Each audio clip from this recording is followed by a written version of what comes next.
Millions of people around the world go out on the streets and rooftops to look at the amazing cosmic phenomenon. Another planet right next to the moon, a big red one. At first, everyone's excited. Mars showing up out of nowhere is having a strange effect on humanity.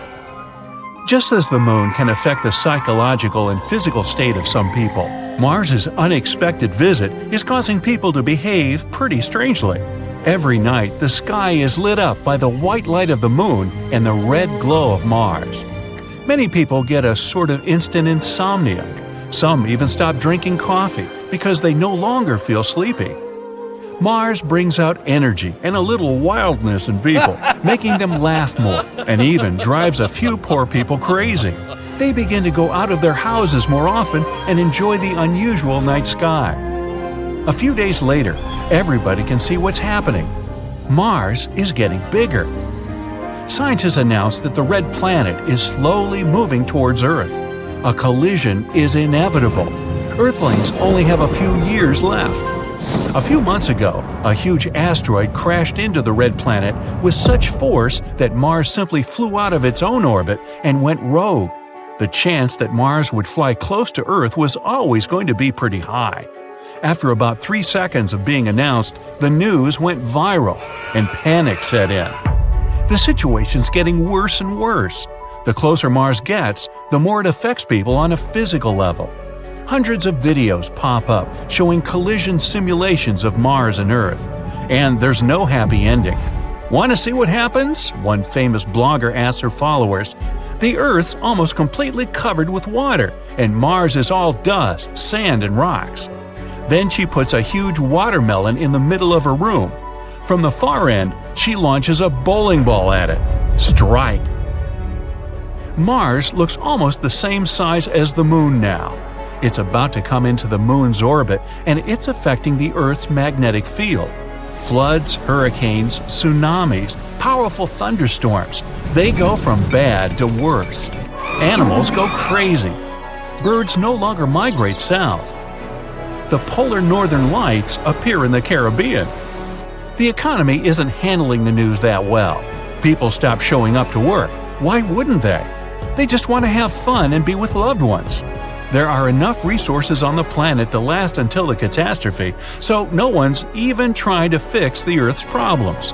Clothing, food, cars, yachts, whatever, everything loses its value and becomes free. Every day, huge street parties pop up all over the world.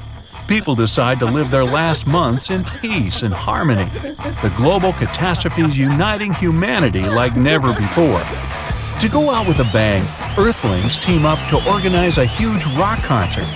The red giant destroying our beautiful blue planet. Yeah, rock and roll's the perfect soundtrack. There's just enough time to eat, dance, party, and listen to good music. Huge stages are built all over the planet.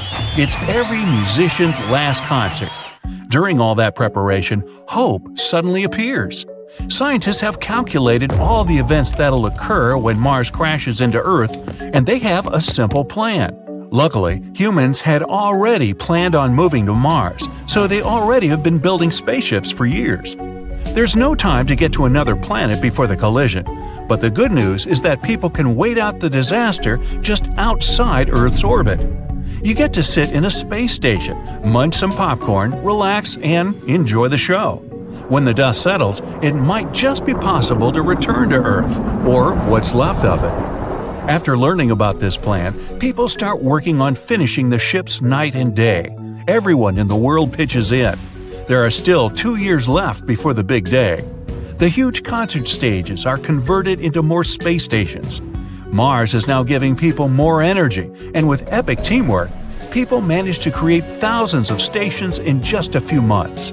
That's what happens when 7 billion people work together. Farmers, physical therapists, chefs, engineers, athletes, accountants, all on the same team. Mars is now closer to us than the Moon. The red giant blocks out the sun, and our planet is plunged into darkness. There are only a few days left. People are working like ants in a massive colony, putting the finishing touches on several 100,000 space stations. It takes 4 whole days for everyone to get on board. Plus, there's the loading of supplies. Animals, fish, seeds, plants, vegetables, fruits, video games, fruit roll-ups. The red giant is scheduled to enter Earth's orbit in a couple of days. That's when it will really pick up speed.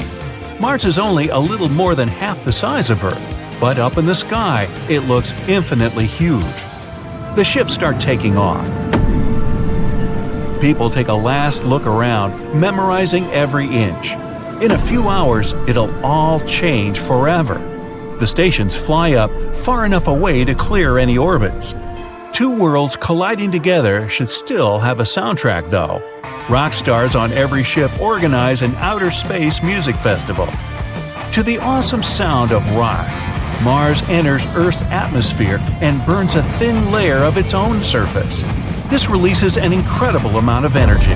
It gets faster and faster and smashes into the Pacific Ocean. A huge blast wave sweeps across the entire planet. Everything is lit up by flames, and everyone on the ships has to put on sunglasses to avoid being blinded. Our blue planet is turning into a fiery one. The dust of Mars mixes with the water of Earth. The force of the impact goes through the Earth's crust into the liquid hot magma. Hundreds of pieces of Mars, some the size of entire countries, are somehow floating in the atmosphere. The collision generates so much energy that all oceans boil and evaporate. Seas and rivers of molten metal are now spreading all over Earth. Days, weeks, months pass. A belt made up of bits of Mars forms around the Earth. It's like a fiery version of Saturn. It'll take a long time before it's safe to land back down. But humanity can't stay alive on the ships all that time. Food, water, and oxygen will run out after a few years. But scientists already have a plan. The ships flip a switch and become huge cryo chambers. The ships are equipped with energy panels, and the roasting hot Earth's giving off a lot of energy, totally enough to keep the ships working while everyone on board takes a few thousand-year nap. As soon as the planet cools down, humans will wake up. Hundreds of thousands of years pass. One day, alarms go off simultaneously on all the ships. People wake up, slowly. Their bodies are exhausted, but after a few billion cups of coffee, everyone's ready to go. Down on Earth, new continents should have formed, and the atmosphere is most likely way different. The planet might have lost its original orbit, so it might be spinning at a different angle. The seasons as we know them, gone. All the water on Earth evaporated in the first few hours. But there were huge glaciers on Mars, which might have melted on impact. Mars may have shared its water with our planet. The clouds of dust and dirt should have settled by now, and the ground should be pretty good for growing stuff on. All that magma probably spewed up a bunch of useful minerals and chemicals. It's going to be difficult, but humanity somehow must adapt to the new Earth. People are ready for anything. All the Earthlings run to the nearest windows to see what their beloved planet looks like after all these centuries. Where is it? People are craning their necks, looking out at the empty spot where the Earth used to be. The impact of Mars was so strong that it pushed the Earth out of its orbit around the Sun. It's gone. Great. What are we gonna do now? Some bearded guy grabs a guitar and says, "Let's play!" Scientists keep finding new planets they call super-Earths. It's a class of more massive planets than Earth, but way lighter than ice giants, such as Uranus and Neptune. Super-Earths can be made of rock, gas, or a combination of these two. They are often twice or even up to 10 times bigger than the Earth. They're interesting to study, but kinda too far away from us. They're pretty common outside of our solar system, together with other interesting planets like mini Neptunes. Those can also be gas dwarfs, ice giants, or huge rocky bodies. But again, we don't have anything like that. But something we do have that those other solar systems don't? Jupiter. It's the biggest and heaviest object that orbits our sun. This king of planets possesses a powerful force to dominate our solar system. Jupiter is notorious for eating planets. A protoplanet slammed into it about 4.5 billion years ago, when Jupiter was still a young planet in its early stages. This protoplanet was 10 times heavier than Earth and was made of ice and rock, The collision was huge. Jupiter's core broke apart, and helium and hydrogen mixed with denser materials. Through time, the heavy material settled back into the dense core, which is what we see today. And if it swallowed a planet before, it might keep doing it as well. We suspect our solar system used to have many more large planets than it has now. For example, it's kinda empty around Mercury today. Similar areas around many other central stars are definitely more packed with intermediate mass planets, with the size between Earth and Neptune. Our solar system was a chaotic place at its beginnings. Young stars were surrounded by swirling disks of dust and gas, and planets would form out of that debris, something like trees when they're springing up from the ground. Small rocky planets would form in the strong heat and light close to stars, while gas giants would form farther out, where temperatures were lower, which means they could preserve more gassy materials. And even though planets in our solar system seem pretty stable and peaceful today, following their orbit, they weren't that calm before. Some planets didn't have a circular orbit. They had oblong, more eccentric paths. It took them swinging first toward their stars and then farther away. It was like they had been thrown off kilter by the gravity of other planets on their way. There's something called the grand tack theory. It explains things happening in the first few million years when our solar system was forming. At some point, Jupiter, one of the key players here, may have been pulled in closer by our central star. After that, it went back and took a huge cloud of debris. It was like a sailboat when it tacks around a buoy. This kind of messed with planets that were in the process of formation. After Saturn was fully formed, our close neighbors in the solar system cleared out a little. But if the idea about grand tack is correct, Jupiter had grabbed everything in its way, and its migrations had caused more collisions in this area. Jupiter might have delivered some of the water that now fills the oceans we have on our planet. It shepherds plenty of asteroids. From time to time, it sends some whizzing into interstellar space, or amongst the planets in our solar system. It may have even taken part in the dinosaur extinction 66 million years ago. When the huge space rock hit the Earth, it left a crater off the coast of the Yucatan Peninsula in Mexico. It all caused earthquakes, volcanic eruptions, and tsunamis that made a huge impact on all animal and plant life on Earth. No one knows where it came from. We're not even sure if it was an asteroid or a comet. One theory says it may have been a comet that came from the Oort cloud, which is made of icy debris and is located somewhere at the edge of our solar system.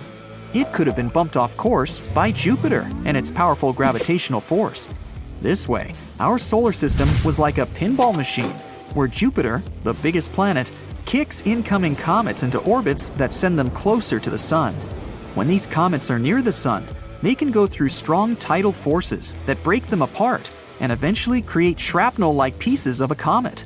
That event was a point when our mammalian ancestors started to rule. That means without Jupiter, there might not be us either, nor the Earth. It seemed like our biggest planet came swinging in, destroyed older planets, and cleared the way for smaller worlds like ours. Jupiter may have been the reason why we can't find Planet 9 right now. Scientists believe it exists, and they think it could be hiding somewhere beyond Neptune, but not Pluto. There are 3 zones in our solar system: the inner planets, outer planets, and whatever there is beyond. The mysterious planet could be the size of the Earth or Mars. It swirled among the gas giants before they eventually swept it toward the outer parts of our solar system, or even somewhere into deep space. Jupiter has stripes because of differences in temperature, atmospheric gas, and chemical composition. Scientists used to think the only reason for these different colors was the mighty atmospheric wind and material circulating between layers of the atmosphere. Now we know the light-colored stripes, or so-called zones, show us where the gas rises. When the stripes are dark-colored, they're called belts and can tell us where gas is sinking. Jupiter's moons could also be why the planet is stripy, because they're tugging on its atmospheric convection cells. At the center of Jupiter, there's a dense liquid core made of helium and metallic hydrogen, together with dissolved heavier elements. As we go further from its center, the temperature and pressure inside the planet drop off. That way, the liquid interior gives way to gases from the atmosphere. Again, mostly helium and hydrogen. No one knows how deep this liquid-gas boundary lies, but the planet is probably fully liquid a couple of thousand miles under its cloud tops. Jupiter would still be bigger than some other giants, like Saturn, if we could strip its gases. Jupiter is sometimes even called a failed star, although that's not quite correct. It's mostly made of hydrogen, like regular stars, but it's still not massive enough to start thermonuclear reactions in its core, which would eventually turn it into a real star. In theory, every object could be turned into a star if you only add enough matter to it. If there's enough mass, the temperature and internal pressure will increase and start thermonuclear reactions. So, to turn Jupiter into a star, such as the Sun, you'd have to make it 1,000 times more massive. But to form a cooler red dwarf, you'd only need 80 Jupiter masses more. That way, Jupiter won't spontaneously become a new star of our solar system. But if many space objects with similar mass collide with it, or in other words, if Jupiter eats them, then maybe. You never know. But in theory, if it could become a massive star, it would have stopped other planets from forming in stable orbits. It would have also increased the radiation that the surface of those planets get, which is why it would be really hard for life to develop in our solar system. Jupiter is the planet that spins the fastest in our solar system. It only needs 10 hours to make a full rotation on its axis, even though it's huge, more than 300 times bigger than the Earth, and 2.5 times more massive than the rest of the planets in our entire solar system together. But if it got more massive, it would shrink. More mass would make Jupiter denser, which means it would begin pulling in on itself. So it could get 4 times its mass and would still be the same size.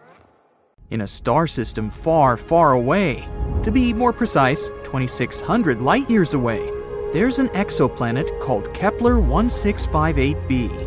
It's a gas giant that resembles our Jupiter. But what differentiates it from Jupiter is that this poor planet is doomed. It's spiraling toward its parent star, which will eventually end in a fiery collision. But the most interesting thing? Astronomers would have remained totally ignorant of this fact, if not for a tiny clue. It was a really minuscule change in the planet's orbit. It wouldn't have been noticed if astronomers hadn't compared more than a decade of data received by different telescopes. More precisely, scientists have been watching the exo-Jupiter pass between our planet and its parent star once every 2 weeks for the last 13 years. And they've noticed that the orbit of the planet is getting smaller and smaller. Every year, Kepler 1658b needs 131 milliseconds less to complete a lap around its star.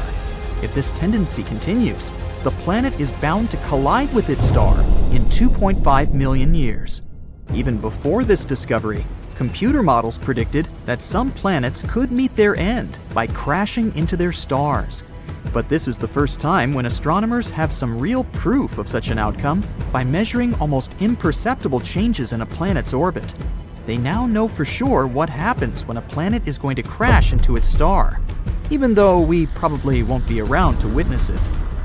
But let me tell you a bit more about the doomed planet. It was discovered by NASA's now retired Kepler Space Telescope. It was launched in 2009, and its mission was to find planets orbiting other stars, aka exoplanets. And the very first exoplanet the telescope spotted was the very gas giant we've been talking about. But it took astronomers about a decade to confirm that this space object was indeed an exoplanet. This world is like a denser version of Jupiter. I mean, take 6 Jupiters worth of material, roll it into a ball about 1.1 times as wide, and voila!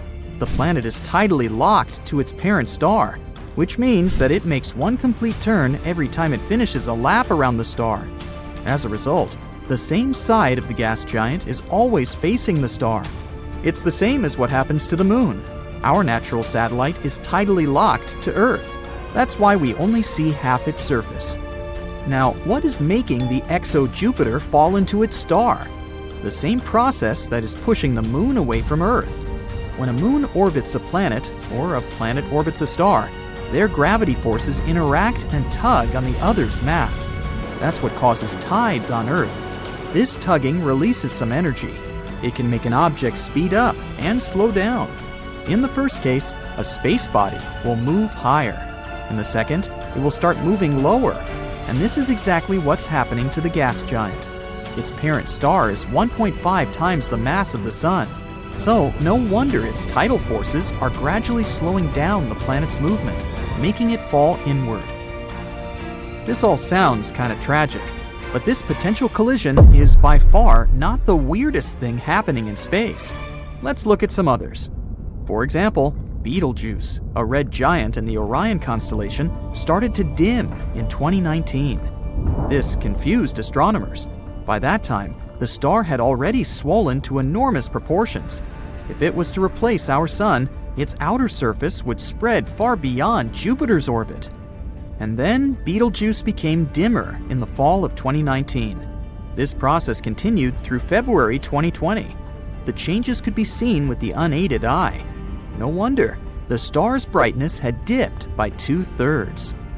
At that time, astronomers were sure Betelgeuse was about to explode into a supernova. They continued to observe the star, but unexpectedly, it returned to its regular brightness. Thanks to the Hubble Space Telescope, scientists figured out that the star had ejected some of its material, and this partially blocked its light. How about cotton candy exoplanets? Those are particular planets outside of our solar system. Also called superpuffs, they have the lowest density ever discovered. This gives them an airy, fluffy appearance. But despite looking like the most popular amusement park treat, such planets are enormous. Come to think of it, scientists often discover strange things in space. Some of them look like blurry blobs. But there's one type of these blobs that doesn't look like any other known space body. The odd radio circles are only visible in radio telescopes. They might be the remains of supernovae, but some astronomers go as far as to claim that they might be the throats of wormholes. Those are hypothetical tunnels between two very distant points in space. The Juno mission noticed something weird in the upper atmosphere of Jupiter. The unusual phenomenon was blue sprites and elves twirling above the planet's surface. These are two kinds of bright flashes of light that appear for short periods of time, mere milliseconds. They extend up and down toward the surface of the planet. On Earth, such flashes usually happen at the height of 60 miles above massive thunderstorms. Rogue planets don't orbit their stars, maybe because they don't have any. These free-floating space bodies travel across the universe and can end up literally anywhere. They're also pretty hard to find. Rogue planets produce only weak emissions, but not so long ago, astronomers spotted the smallest rogue planet in the Milky Way. It's smaller than Earth, but a bit bigger than Mars. Fast radio bursts are blindingly bright bursts of radio waves. They pack as much energy as our Sun produces in days, but last mere milliseconds. Most of these fast radio bursts come from far, far beyond the Milky Way. But recently, astronomers have detected some originating in our home galaxy, and their source is a magnetar just 30,000 light-years away from our planet. If it does exist, nuclear pasta is the strongest material in the entire universe. Formed from the leftovers of extinguished stars, this substance gets squeezed into spaghetti-like tangles of material. It can break, but only if you apply 10 billion times the pressure needed to shatter steel. Not so long ago, scientists discovered that one of the most massive stars in the neighborhood had just disappeared. It was a star 75 million light-years away from Earth. Normally, it'd be too far away for astronomers to clearly see individual stars, but only unless they're huge. And the star we're talking about was enormous.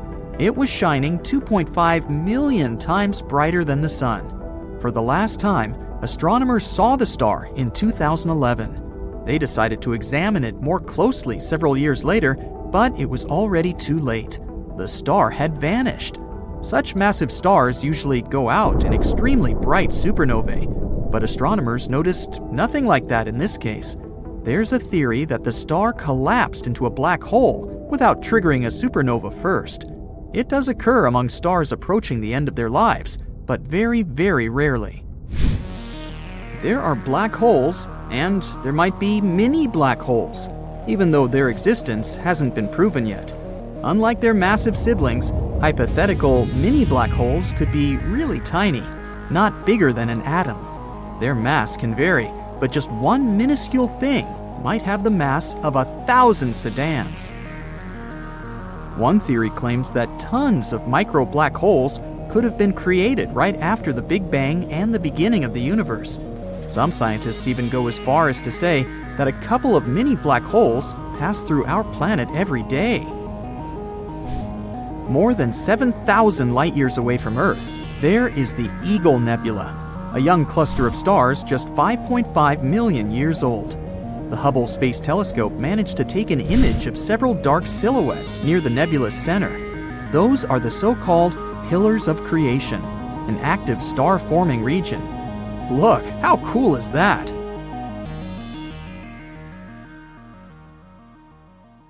So, we might be getting closer to finding a massive icy planet beyond Neptune's orbit. Sorry Pluto, still not you. Recently, some universe mapping using data from a telescope in Hawaii eliminated about 78% of the possible locations for this mysterious Waldo from space. Some people call it Planet 9, while others prefer Planet X. Either way, it's been causing controversy since its existence was first proposed, and that is mainly because no study so far can answer the big question: does it really exist? If discovered, Planet 9 would rank as the 5th largest planet in our solar system, with a mass 10 times that of Earth. It's also theorized to be gaseous, like Uranus. The initial study on Planet 9, dating back to 2016, suggests that this colossal new planet orbits the Sun 29 times farther out than Neptune, which sits at about 2.8 billion miles. As a result, the Planet 9 would take between 10,000 and 20,000 years to complete a single orbit around the Sun. If confirmed, this yet-to-be-understood world would dominate a region larger than any other known planet in our cosmic neighborhood. These are all intriguing hypotheses, but without a single piece of evidence or observation to back them up.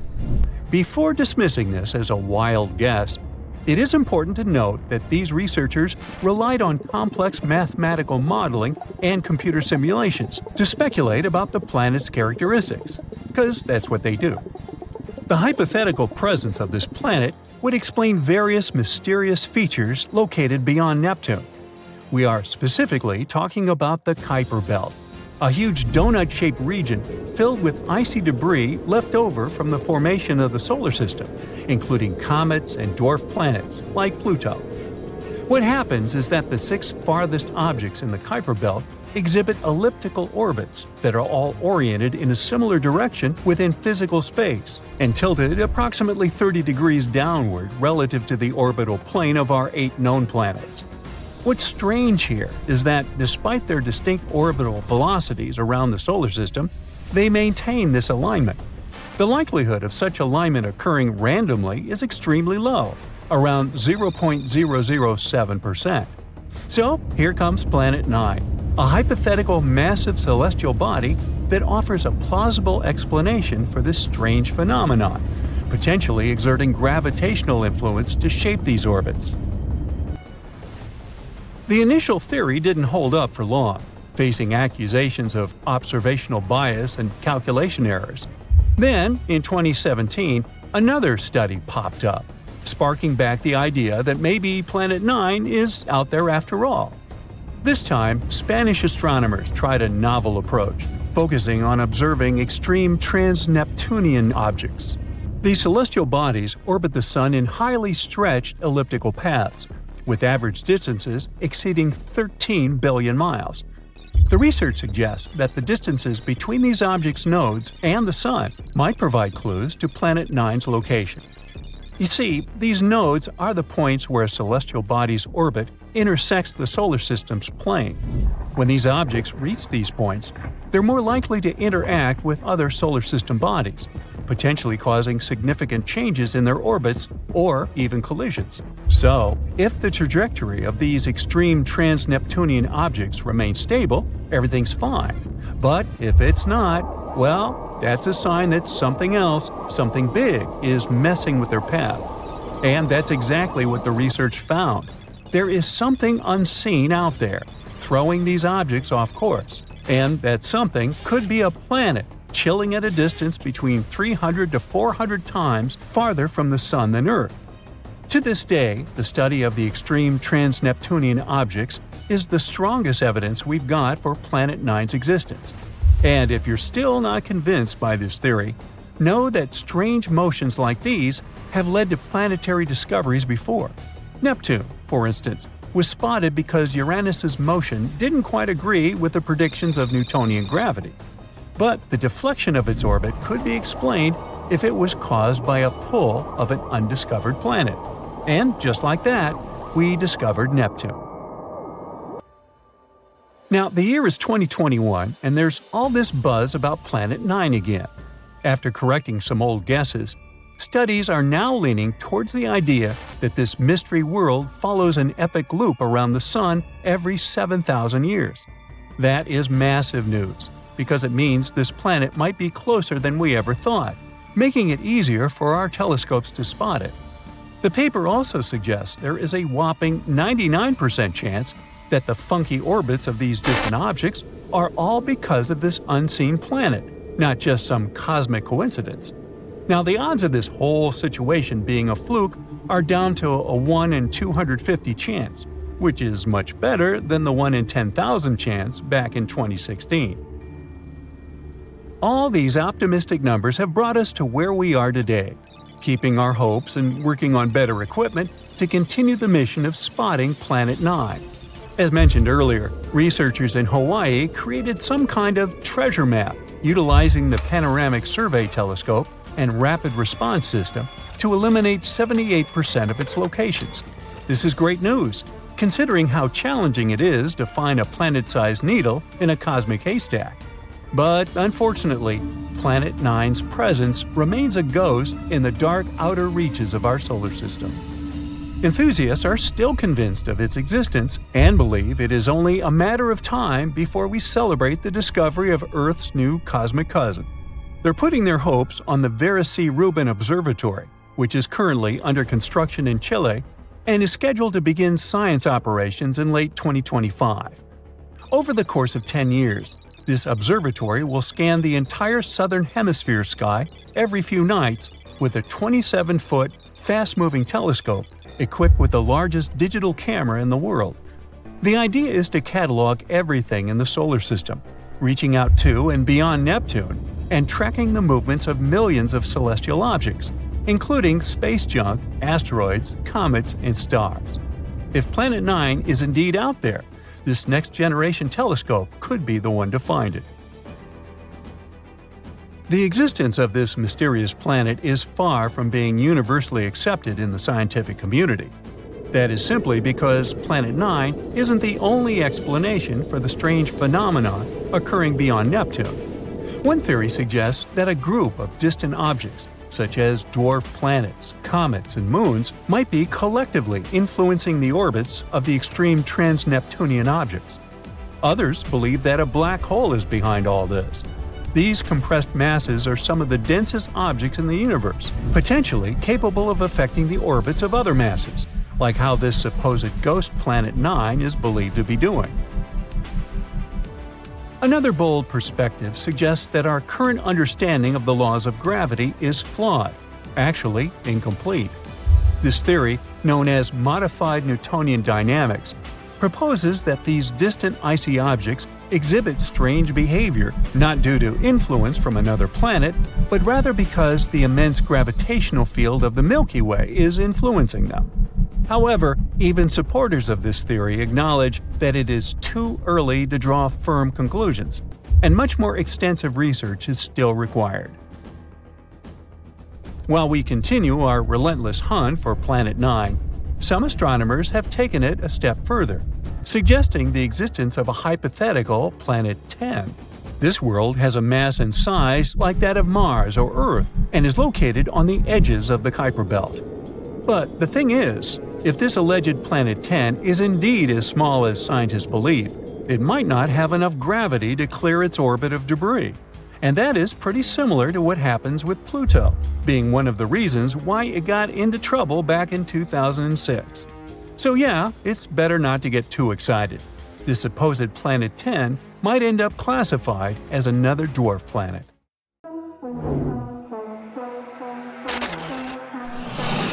Take that giant space knife. Yes, you. It's time to visit the sun and check what's inside. First, you're slicing through the corona, aka the sun's wild hair. It's the sun's super thin atmosphere, but don't let it trick you. It's blazing at 3.5 million degrees Fahrenheit. While cutting through it, you see plasma threads whipping around like solar spaghetti. You reach the photosphere, the sun's skin. It's only about 300 miles thick, but it's super bright and sizzling at 10,000 degrees Fahrenheit. Looks like it's covered in little fiery waffles. They're called granules, and they're each about 600 miles wide. Then comes the convective zone, where hot plasma is floating up in bubbly chunks. Next, the radiative zone. This part's like molasses made of light. It takes 170,000 years for energy to crawl through here. Finally, you start cutting into the core, and boom! Instant heat wave. It's like the sun's pressure cooker. Gravity's smashing hydrogen atoms together to make helium, and it's cooking at 27 million degrees Fahrenheit. Now, you're gonna need a smaller knife, since the next candidate, Mercury, is the smallest of the inner planets, only about 3,000 miles wide. When you cut through its thin atmosphere, you see little hydrogen and helium atoms escaping inside tiny invisible balloons popping away into space. Next, the crust. Together with mantle, it's only about 250 miles thick. As our giant knife passes through, you see hard rock flakes falling off, cracking under the pressure. Mercury has a gooey outer metal core. Slice carefully, or you'll spill some liquid metal lava. Finally, you hit the inner core. Mercury has a massive metal heart. Around 85% of the whole planet is just iron and metal.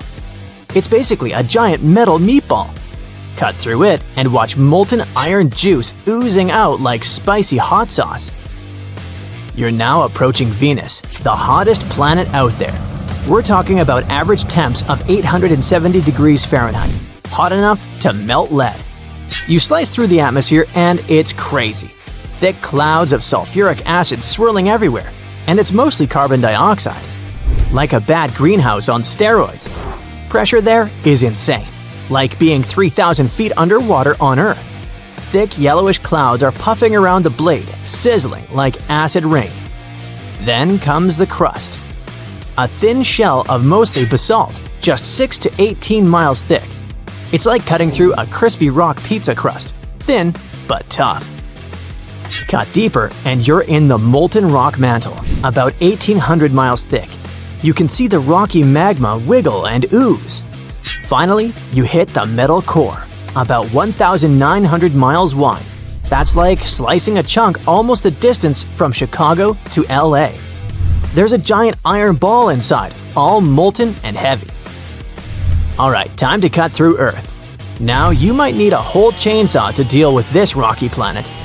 First, your chainsaw bites into the crust. It's thin, only about 1% of Earth's volume.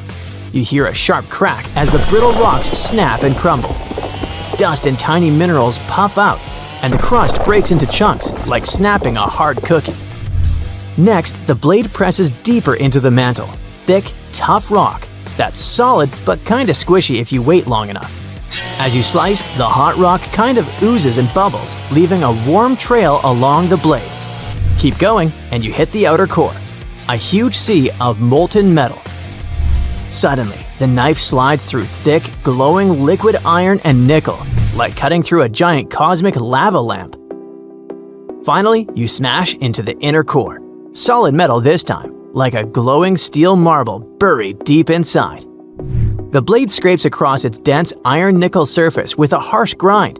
It's blindingly bright and insanely hot here, hotter than the surface of the sun, and the pressure would squash any real blade flat.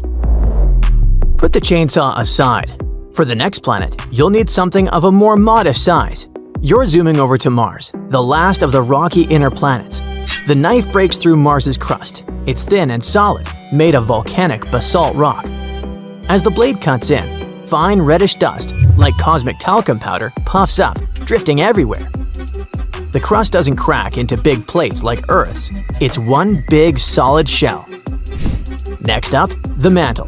Think of it like thick, soft, rocky toothpaste. Not totally solid, but not mushy either. The knife slides through it with some resistance, and you see glowing silicate goo in red and orange shades, swirling around the blade. The mantle is thinner than Earth's, only about 800 to 1100 miles thick, so you don't have to wait long to get to the juicy middle. Finally, you hit the core, a metal mix of iron, nickel, and sulfur. Mars's core is molten, but it's cooler and more chill than Earth's. In any case, it's easy to cut through, no effort needed. We're coming close to Jupiter, the biggest dude in the solar system. Jupiter is a gas giant, basically a giant balloon filled with crazy stuff. As you cut it, you don't hit solid ground at first. Instead, it's all thick, swirling gas, mostly hydrogen, around 90%, and helium. It must feel like slicing into super thick whipped cream that never ends. As you go deeper, the gas gets so squished that it turns into a thick liquid. The blade pushes through layers of swirling storms and colorful clouds that whirl around. Keep going, and the gas becomes metallic hydrogen. The knife slices through a glowing, electrified liquid that crackles around the blade, like you're cutting through electric jelly. Finally, somewhere way deep inside, you reach the core, which might be a molten hot ball of liquid or a giant rock heavier than 14 Earths. Nobody's totally sure. But if you could slice through it, the core would be hotter than 43,000 degrees Fahrenheit. A regular blade would melt instantly or be crushed from all that pressure. It would be pretty tricky to cut open the next planet, not because it's too hard or rocky, but because there's basically nothing to cut through. In Saturn's outer layer, your knife hits thick, swirling gases, mostly hydrogen and helium, but with some funky extras like methane, ammonia, and water vapor. As you cut, a smoggy orange haze puffs out. That's all the sulfur giving Saturn its groovy look. The atmosphere and surface blend together. No hard ground here. As the blade digs deeper, the gas gets squeezed tighter and tighter. Hydrogen starts turning into thick liquid, and your knife leaves trails through this gooey, glowing layer. Keep going down, and suddenly, the liquid gas turns into metallic hydrogen, shiny and electric, crackling around your blade like a sci-fi lightsaber. Deep inside, you might hit a rocky core, but no guarantees. It might even be liquid rock, glowing and swirling beneath all that gas. Next, we're gonna split open an ice giant, Uranus. Its atmosphere has enough methane to give the planet that cool blue-green glow. As your blade moves, a faint icy mist sprays off. It's like slicing through a cold, foggy cloud. Next, you slice into the ice mantle, which makes up about 80% of the planet. But don't think frozen popsicles. This is a thick, hot, gooey soup of water, ammonia, and methane ice. The blade pushes through this dense, slushy ocean with little bubbles and steam escaping as you go. Then, bam! Blade hits the rocky core, small and dense, half as heavy as Earth. It's cooler than most cores, about 9,000 degrees Fahrenheit, which is still crazy hot. The blade scrapes over solid rock with sparks flying off like cutting metal in a cold workshop. Neptune's also crazy cold, but cutting it feels different. When cut, it whips clouds of frozen methane flying past at 1,200 miles per hour. It feels like slicing through a freezing, super windy blizzard. Next, you plunge into the mantle, a thick, boiling hot soup of liquid water, methane, and ammonia. The knife pushes through this dense stew with bubbles popping and steam hissing. Temperatures here range from 3,000 to 8,500 degrees Fahrenheit. Even deeper, the blade hits Neptune's solid core, mostly iron, metals, and silicates. The blade scrapes along this tough metal center, sparks flying like you're welding the heart of the planet. Now, comment below, which planet was the most satisfying to cut through?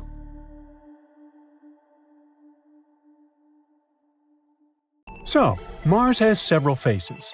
No, really. Back in 1976, when the Viking 1 orbiter was checking out the red planet, it spotted something interesting.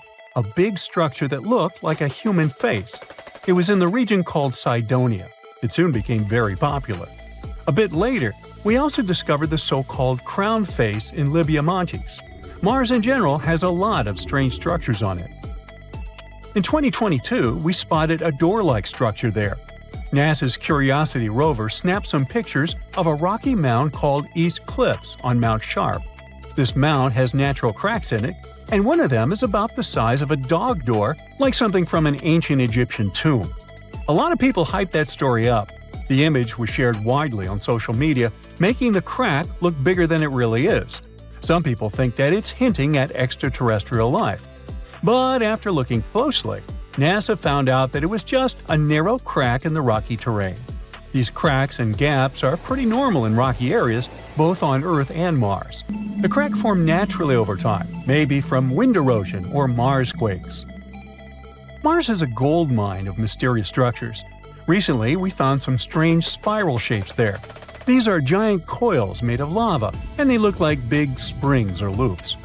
For years, we weren't sure whether Martian valleys were formed by lava or ice. These lava coils are shedding light on that mystery. Now, thanks to high-resolution images from NASA's Mars Reconnaissance Orbiter, researchers have spotted 269 lava spirals that can't be explained by ice-related activities. What's fascinating is these lava coils are like the ones we see on Earth, like those formed by Hawaiian lava flows. These spirals are so well preserved that they were easily overlooked before. They range from 16 to almost 100 feet wide and are subtle, blending into the dusty Martian landscape. These coils can teach us a lot about Mars's composition, especially its crust and mantle. We still don't know much about those. But Mars isn't the only planet with strange structures on it. For example, Saturn, the gas giant of our solar system, has a fascinating feature at its north pole, a huge hexagon. This is a hexagon-shaped cloud pattern. It's about 9,000 miles long, making it larger than the diameter of Earth. It's thought to be a jet stream made of gases moving very fast, at about 200 miles per hour. This hexagon was first spotted by the Voyager mission in the 80s, and later seen up close by the Cassini mission in 2006. The Cassini mission noticed a change in its color from blue to golden over time. There are different ideas about why Saturn has this thing. One theory suggests it forms because of the way winds move at different speeds near Saturn's poles.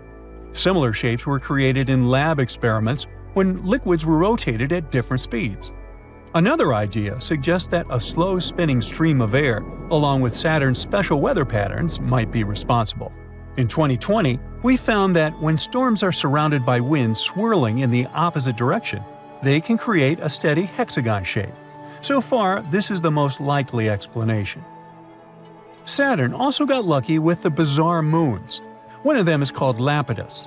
This moon has a weird feature, a huge ridge that wraps around its middle like a giant belt. This basically makes it look like a giant walnut. Where's my nutcracker? This ridge is incredibly tall by our standards, around 8 up to 12 miles high and stretching 124 miles wide.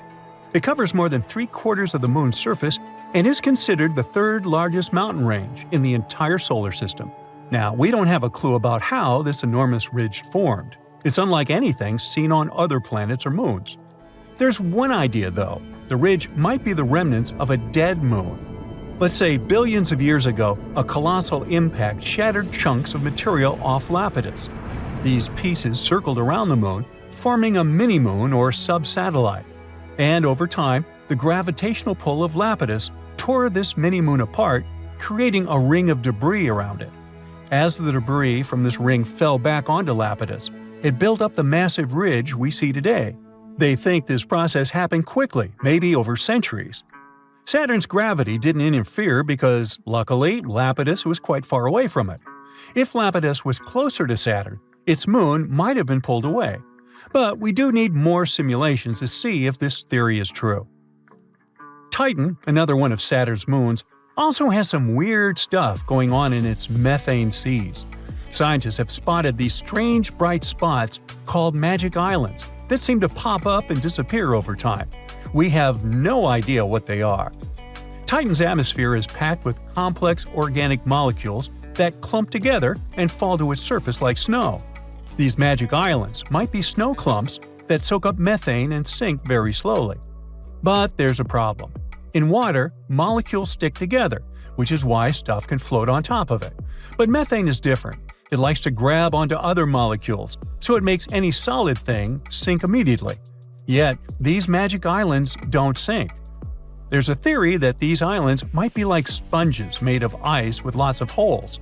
When pieces of this holy ice come loose from the edge of the lake, they can float on tightened seas for a bit before going down under.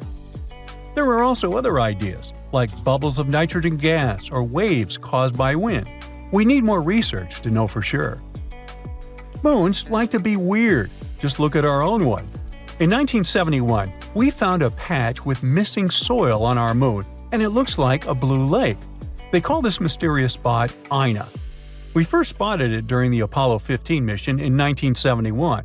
Later, the Apollo 17 mission took clearer pictures of it. This spot, shaped like a bluish D letter, is one of the weirdest things on the moon.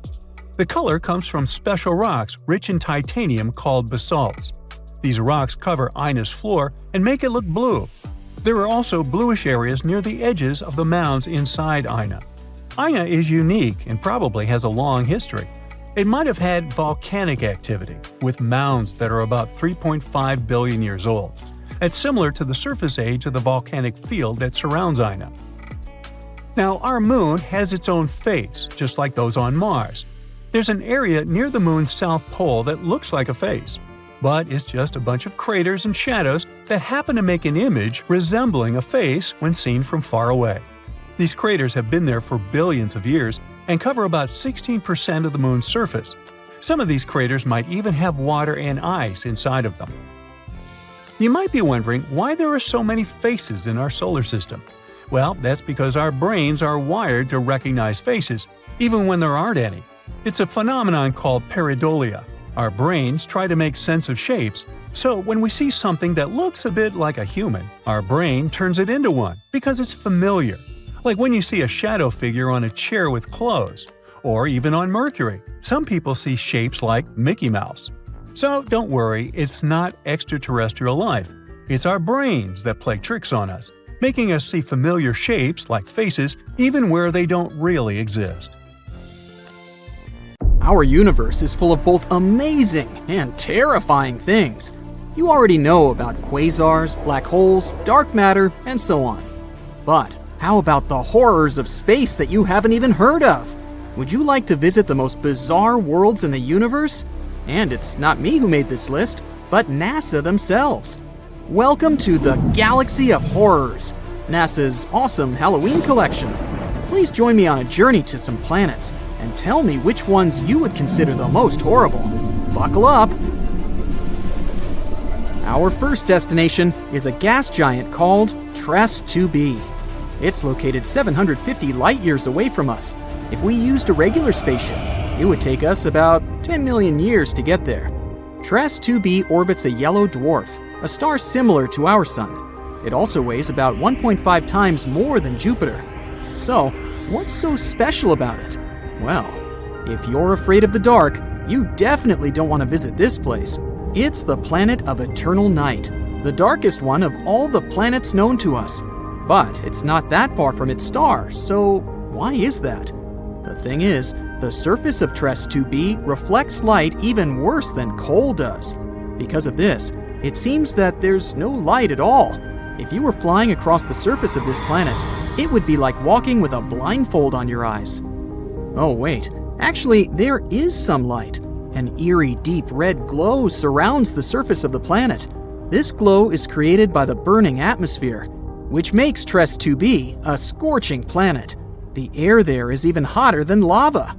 Oh, but if you think that was bad, let me show you the next place of our horror journey. NASA wasn't beating about the bush while nicknaming this one. Now, we're not just talking about one planet, but 3 at once. They're also located quite far away, 2,300 light-years from the Sun. We would have reached them by ship in about 35 million years. All the planets are in the constellation Virgo, and each is extremely light, much lighter than the Earth. These 3 exoplanets are called Poltergeist, Dragger, and Phobator. Cool names, huh? It's because each of these planets is about to become a ghost soon. The thing is, they don't revolve around a star, but around a pulsar. Pulsars are rotating neutron stars with an extremely powerful magnetic field. In simple words, these are the stars that exploded one day. After the explosion, they usually emit such a powerful pulse that it causes the star to rotate at an unimaginable speed, several thousand rotations per second. At the same time, they constantly emit electromagnetic pulses that affect everything around them. So, you've probably already guessed what's happening with our zombie planets. They're slowly, gradually being destroyed under the gigantic influence of radiation. One day, they'll disappear without a trace. Ghost-like planets orbiting an undead star? Yeah, Zombie World is a fitting name. It's also not surprising that scientists nicknamed this pulsar Lich, despite the long official name. Well, at least these guys stick together on their final dance. This planet has a long name, so bear with me. HD 189733b. This gas giant is 65 light-years away from us. It would have taken around 1 million years to get there on a spaceship. This planet is slightly more massive than Jupiter and orbits its star, an orange dwarf, all alone. At first glance, it may seem friendly. A pleasant blue color and curls on the surface. Kind of resembles a summer sky or foam on sea waves, right? Oh, looks are very deceptive, my friend. This planet has a pleasant cobalt blue color due to the hazy blow-torched atmosphere. This atmosphere contains silicates that condense when heated. In other words, the clouds on this planet have rain made of glass. Yes, it rains hot glass shards here. Oh, and if that's not enough, there's a raging wind on the surface, which is moving at a speed of 5,400 miles per hour. Just to compare, the fastest wind on Earth had a speed of 254 miles per hour, about 20 times weaker. And because of this, hundreds of thousands of glass shards rush horizontally across the planet's surface at breakneck speed. I really don't envy anyone who would want to try to land there. By the way, this isn't the only example of strange rains in our universe. For example, it rains molten iron on the planet Dimidium. Or let's take so-called carbon planets. Their existence hasn't yet been proven, but if they do exist, there would be tons of black poisonous clouds, and it would rain pure gasoline and hot liquid asphalt.